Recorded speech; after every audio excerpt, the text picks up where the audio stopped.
Good morning students, welcome to GK Accounts and Max. So நம்ம இன்னைக்கு 8th standard Max important sums for half yearly examination அதுக்கு பார்க்க போறோம். So first, which is bigger 4 by 5 or 8 by 9? So இந்த மாதிரி இருக்க sumsக்கு 5க்கு 9க்கும் first நீங்கள் என்ன செய்யணும்? You have to take the LCM. So LCM வந்து 5 ones are 5. So next என்ன இருக்கு? 9. ஸோ நீங்கள் 3 டேபிள்லையும் பண்ணலாம் இல்லை 9 டேபிள்லையும் பண்ணால் 1. So 5 9s are 45.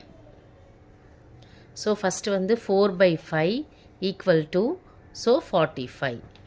So 5 9s are 45. So அதே 9 மேலே போடுங்க. 4 9s are 36.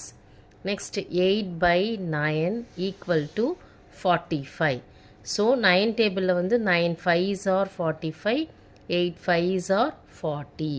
ஸோ இப்போ எங்களுக்கு 36 by 45 இருக்குது, 40 by 45 இருக்குது. ஸோ 40 by 45 தான் நமக்கு என்னது greater. So 40 by 45 is greater then 36 by 45. So அப்போ நம்மளை பொறுத்த வரைக்கும் 40 by 45 வந்து 8 by 9க்கு. So 8 by 9 is greater than 4 by 5. Thank you students.